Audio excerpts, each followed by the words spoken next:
Senator Gillibrand. Thank you, Mr. Chairman. Mr. Evanina, you were the head of the National Counterintelligence and Security Center. In 2018, DOJ required state-sponsored media outlets like Xinhua News and China Global Television Network to register as foreign agents.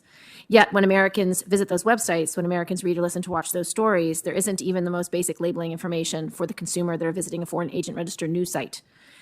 This is true for Russia, too. Russian media outlets like Sputnik that run influence operations through radio shows in the U.S. are forced to register as foreign agents by DOJ, but no one notifies the Americans who are listening to the shows or who are reading their stories. And I think that's really irresponsible. Why is the burden on the U.S. consumer to go to the DOJ website to hunt down FARA filing forms to know where they're getting their information? Senator, thanks for the question. And I think you were getting at the heart of what I believe to be the new frontier, which is malign foreign influence. And I think when we look at how countries like China and Russia facilitate their influence here, it starts with media. They manipulate social media, TV stations, newspaper, print, and we are unable to see it. And I will proffer that the U.S. government's inability to look at media due to constitutional issues provides a vast gaping hole for who should do that, right? I think it's unfair, as you said, for constituents to understand, and they're not going to go to DOJ website, but we don't have, I would reference, the State Department has a global engagement center. We don't have a domestic engagement center to help advise and inform Americans as to how to identify where that influence is and what might be true or what might not be true from that website. So I do think we have a hole to fill with respect to understanding malign foreign influence to help Americans' everyday living, technology, but also with elections in the future. Where would you place that domestic engagement center? Under what agency?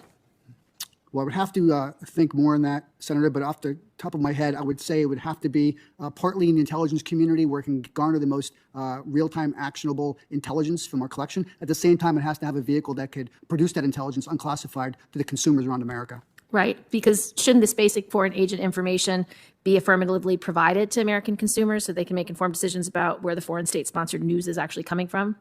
Yes, and to that point, I think if you look at things from an agency perspective of the goals, responsibilities, and the agency's names, I would say the Department of Homeland Security would be the right nomenclature for that kind of role. So do you think that FARA needs to be strengthened or clarified in some of those loopholes that allow China and others to push their misinformation without any consumer protection notice?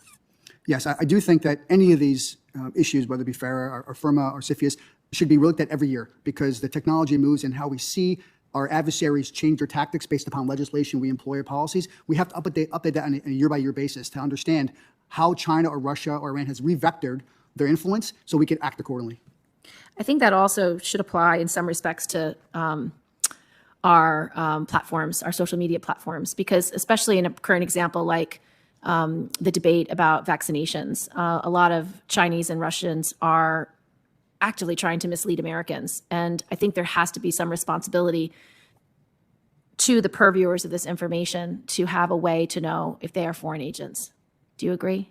I completely agree. And I look back the last year or so, as Mr. Pottinger had referenced, and as I went through the election, the ability to siphon through malign foreign influence and messages that are factually not correct is a very difficult venue. And when we look at the abilities of our adversaries, Russia and China, to no longer seed information here, but to use our own information to amplify for other Americans, takes on its own new weight of a really difficult obstacle to be able to do that.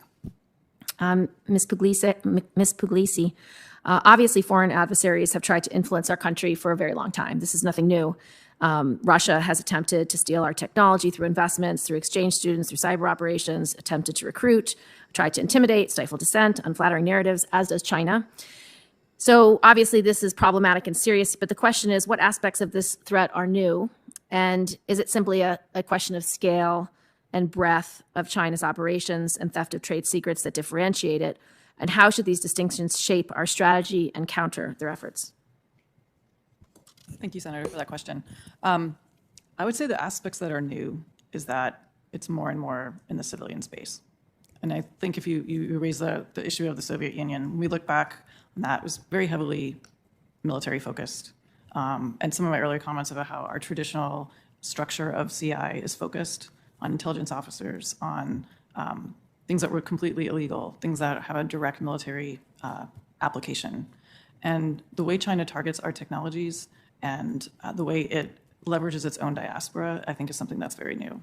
It's also the scale and scope and the fact that these are central government programs that have been in place for decades, that focus on the influence piece, the civil technology piece, and really target the gray areas of our civil society. And you pair that with the largest crackdown on civil society that we're seeing in China under Xi, and it's a really toxic mix. Thank you. Thank you, Mr. Chairman. Thank you, Senator.